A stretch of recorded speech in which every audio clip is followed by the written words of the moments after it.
Daily dose of geo politics కి మీరు రెడీగా ఉన్నారని నేను అనుకుంటున్నాను.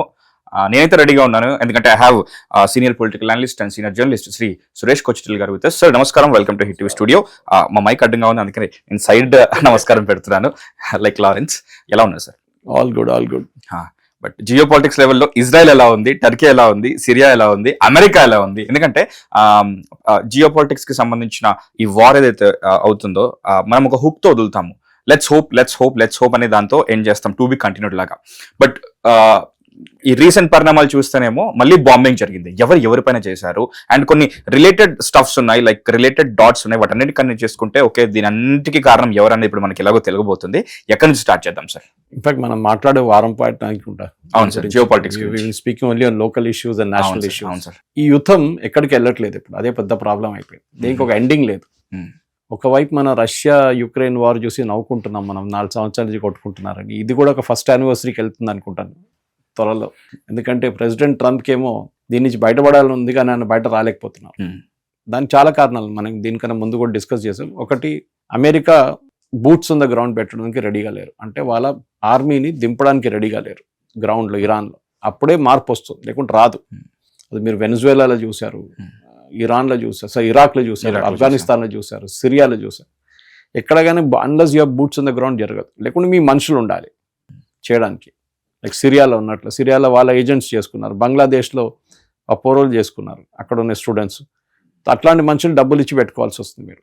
లైక్ దిగితే పని అవుతుంది, కానీ దిగడానికి సిద్ధంగా లేదు. ఎందుకంటే వాళ్ళకి అమెరికాకి అటువైపు 300 మంది చనిపోతే కూడా ప్రాబ్లం లేదు. ఇరానియన్స్ బాంబ్ చేసి 3000 మంది చనిపోయారు, కానీ వాళ్ళ వైపు నుంచి 3 చనిపోతే పెద్ద ఇష్యూ. అది 3 అమెరికన్ చనిపోతే చాలు. మనం చూసాం మొన్న జరిగింది, టర్కీ మన జార్డన్లో 2 అండ్ ఇరాక్లో 1 చనిపోతే పెద్ద ఇష్యూ అయిపోయింది. అది అమెరికాకి ఇది వియట్నాం వార్ నుంచి ఒక సైకలాజికల్ ప్రాబ్లం అమెరికాకి. అక్కడ వాళ్ళు 1,00,000 మంది చనిపోయినారు వాళ్ళ దాంట్లో, అమెరికన్ సోల్జర్స్ కానీ మిగతా వాళ్ళ సపోర్ట్ గరిల్లా గ్రూప్స్ కానీ. సో చాలా మటుకు అమెరికా ఇస్ వెరీ సెన్సిటివ్. అప్పటి నుంచి ఏ అమెరికన్ ప్రెసిడెంట్ అని కానీ డెడ్ బాడీస్ చూడగానే అమెరికన్స్ కోపం వస్తుంది. అప్పుడు వాళ్ళు యుద్ధం మర్చిపోతారు, ప్రెసిడెంట్ని తిట్టడం మొదలు పెడతారు, ఎందుకు వెళ్ళారు యుద్ధానికి అని చెప్పేసి. ఆల్రెడీ యుద్ధానికి సపోర్ట్ లేదు అమెరికాలో. ప్రెసిడెంట్ ట్రంప్కి నిన్న జరిగిన ఒక సర్వే ప్రకారం 30% ఆయనకి ఇది ఉంది, ఏం చెప్తారు, సపోర్ట్. ఓకే, రాబో జనరల్ సపోర్ట్ 30%. అది కూడా ఇప్పుడు అక్టోబర్ నవంబర్లో మిడ్ టర్మ్ పోల్స్ ఉన్నాయి. మిడ్ టర్మ్ పోల్స్ మనకు అందరు తెలుసు. ట్రంప్ ఆల్రెడీ చెప్పేశారు, నేను ఫ్యూయల్ ప్రైసెస్ తగ్గిస్తా అని చెప్పాను, కానీ ఇప్పుడు కాదు, మీరు కొంచెం సహించాల్సిందే, వీ హ్యావ్ నో చాయిస్ అని చెప్తున్నారు. ఎందుకు? ఆయన యుద్ధం ఆపలేకపోతున్నాడు అనమాట. We have 2 options Mahesh. ఒకటి, బాంబ్ చేసి ఫినిష్ చేయాలి, లేకుంటే ఏదైనా ఒప్పందం చేసి దాని నుంచి బయటపడాలి. ఇది 2 కావట్లేదు. ఇరాన్ చాలా క్లియర్గా తెలిసిపోయింది, అమెరికా దగ్గర ఆయుధాలు లేవు, and they don't have the guts to fight. 2 మీ దగ్గర ఆయుధాలు ఉంటే కూడా మీరు ఫైట్ చేయడానికి మీకు గట్స్ ఉండాలి. ఇప్పుడు ఇజ్రాయెల్ చూడండి, వాళ్ళు ఎప్పుడు ప్రిపేర్డ్ ఉంటారు. ఇవాళ కావాలంటే ఇవాళ బాంబు వేస్తారు వెళ్ళి వాళ్ళు ఇరాన్ మీద కావాలంటే. They are ready for it, because they have the guts. ఆ ఫైట్ చేయడానికి వాళ్ళకి ఫైర్ ఇన్ ద బెల్లీ అంటాం మనం, అది ఉంది వాళ్ళ. అమెరికాకి అది లేదు. అమెరికాకి ప్రతి బాంబు వేసే ముందు 10 సార్లు ఆలోచిస్తున్నారు వాళ్ళు, ఇది వేస్తే మంచిదా కాదా, దీంతో ఏమైనా పరిణామాలు ఉంటాయని చెప్పేసి. అది ఎప్పుడు ఉండకూడదు యుద్ధంలో. మనం కూడా ఇప్పుడు ఆలోచించి ఆపరేషన్ సింధూర్ తీసుకుంటే ఒక 3-4 నెలలు అయిపోతుండే మనకి, కానీ మనం ఇమీడియట్గా డిసైడ్ చేసాం, బాంబ్ చేసాం, ఫినిష్ చేసాం, అయిపోయింది. Okay, I think 9th or 12th day మనం ఫినిష్ చేసేసాం దాన్ని. వారు మొదలు పెట్టాం, 4 రోజులు అయిపోయింది. మనకు క్లారిటీ ఉంటుంది సార్ ఎందుకు చేస్తున్నాం అంటే. ఎండ్ గేమ్ తెలియాలి మనకి. మీకు చెస్లో చూడండి, మీకు ఎండ్ గేమ్ తెలియకపోతే మీరు ఆడుకుంటే ఉంటారు 3 రోజులు. At some point in time the other partner has to say boss either checkmate or draw, shake hands and go అనమాట. ఇది 2 కావట్లేదు ఇప్పుడు. ఓకే, సో అమెరికాకు ప్రాబ్లం ఏంటంటే వీళ్ళు ఒక లాజికల్ ఎండ్కి తీసుకోవడానికి రెడీ లేరు. లాజికల్ ఎండ్ ఏంటి? ఇరాన్ని బాంబ్ చేసి ఫినిష్ చేయాలి. అప్పుడు ఇరాన్ అంటారు, మీరు ఆల్రెడీ చేశారు కదా, 3 నెలలు చేస్తున్నారు కదా, మాకేం కాలేదు ఇప్పుడు దాకా అంటారు. చనిపోయినారు చాలామంది. ఎస్ కరెక్ట్, మీరు స్ట్రేట్ ఆఫ్ హార్మజ్ ఓపెన్ ఉంది అంటారు, మేమంటాం ఓపెన్ లేదంట. ట్రంప్ ఏమంటున్నాడు, స్ట్రేట్ ఆఫ్ హార్మజ్ నేను డిక్లేర్ చేసేసాను US టెరిటరీగా అని చెప్పి.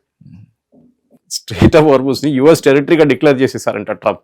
సో ఇక్కడన్నా మన ఇరానియన్ కాన్సులేట్ ఉంది మన స్టూడియో పక్కనే. అవును సార్, వాళ్ళు నిన్న ఒక ట్వీట్ చేశారు దాంతోపాటు. సో వాళ్ళ రేపటి నుంచి కాలిఫోర్నియా కూడా ఇరానియన్ టెరిటరీ అని చెప్పి డిక్లేర్ చేస్తారు. మ్యాప్ కూడా పెట్టారు వాళ్ళు, మీరు స్టేట్ ఆఫ్ హార్మజ్ తీసుకుంటే మేము కాలిఫోర్నియా తీసుకుంటామని. ఇది మజాక్. ఇది your head of state, you should know what you're saying. ఎక్కడో ఉన్న స్టేట్ ఆఫ్ హార్మజ్ తీసుకుని మా అమెరికన్ టెరిటరీ అంటే అయిపోతుందా? అంటే మీరు మళ్ళీ మీ షిప్స్ తీసుకొచ్చి పెట్టండి అక్కడ, మీ టెరిటరీ అంటే. మీ షిప్స్ తీసుకెళ్ళి గల్ఫ్ ఆఫ్ ఒమాన్లో పెట్టుకున్నారు, ఎందుకంటే ఇక్కడ పెడితే ఇరాన్ కొడతా అని తెలుసు మీకు, ఏదో ఒక మిసైల్ డ్రోన్తో కొడతారు మిమ్మల్ని. So it has become a joke now. ఎందుకంటే నిన్న ఒక వారం ముందు 10 రోజుల ముందు నేను కెనడా మీద శాంక్షన్స్ పెడుతున్నాను 50% అని చెప్పి థ్రెటన్ చేశాడు ట్రంప్. ఓకే, ఇమ్మీడియట్ ఏమైంది, నిన్నది డెడ్ లైన్ ఉండే, నిన్న ఇమ్మీడియట్గా ఇప్పుడు 3-4 days పోస్ట్పోన్ చేస్తున్నాం. ఎందుకు? కెనడా మనతో చర్చలు నడపడానికి రెడీగా ఉన్నారు.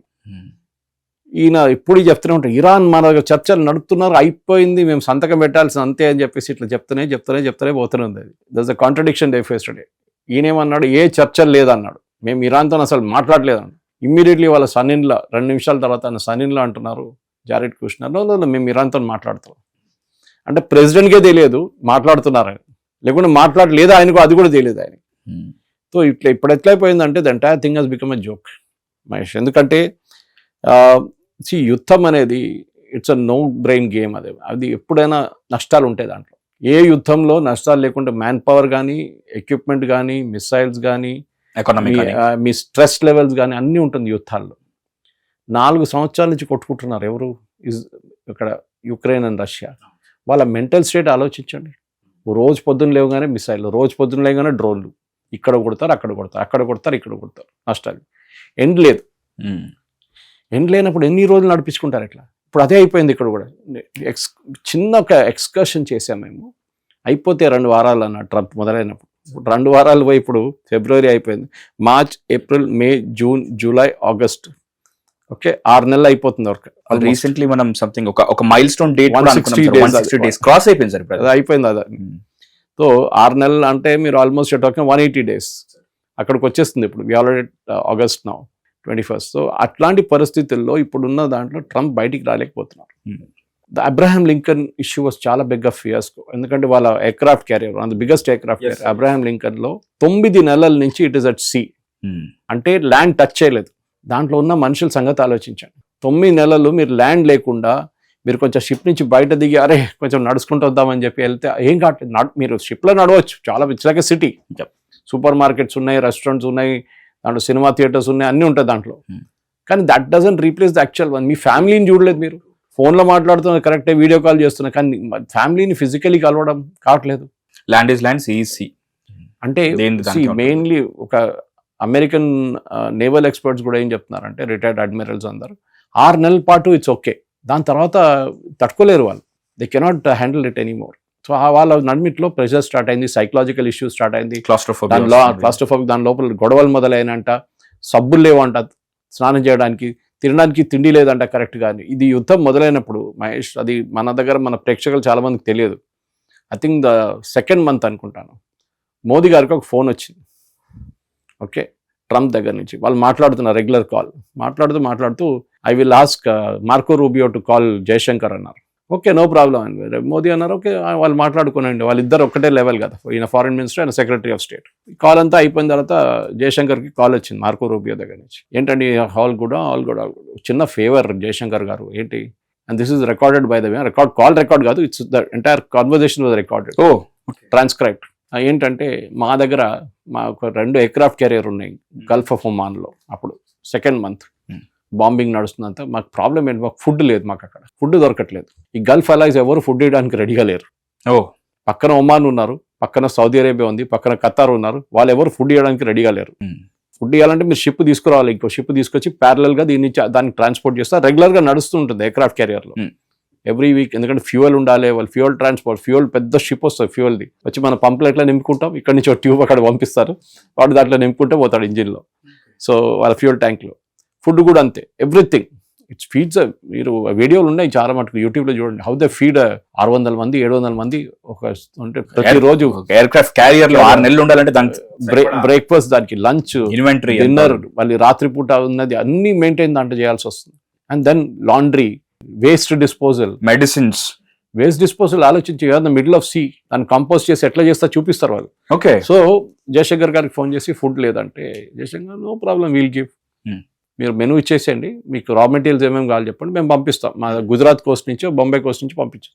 సో వీ సెంట్ ఇట్, మనకు షిప్ను పంపించాం మన వైపు నుంచి వాళ్ళ కోసం. ఓకే, సో మీరు ఇంత పెద్ద కంట్రీ, ఇంత పెద్ద most powerful nation, army in the world అంటారు, మీరు ఇప్పుడు ఆ షిప్ని తీసుకెళ్ళిపోయారు వీళ్ళు అమెరికా వైపు, అబ్రహాం లింకన్. అక్కడ ఒక మ్యూటినీ లాగా అయిపోయింది ఆ షిప్ మీద, ఎవరినైనా చంపేస్తుండే వాళ్ళు, వాళ్ళ అడ్మిరల్స్ ఎవరినైనా ఆన్ బోర్డ్. అంత కోపం వచ్చిందంట వాళ్ళ సెయిలర్స్కి. ఎన్ని రోజులైంది మేము ఫ్యామిలీని చూడలేదు, ఏం లేదు, అసలు ల్యాండ్ టచ్ చేయలేదు మేము, ఎన్ని రోజులు ఉంటాం ఇట్లా అని చెప్పేసి. ఎందుకంటే వాళ్ళకి 5-6 ఎయిర్క్రాఫ్ట్ క్యారియర్స్ ఉన్నాయి, ఒకటి జపాన్లో పడింది, ఇప్పుడు అది తీసుకొస్తున్నారంట ఇటువైపు.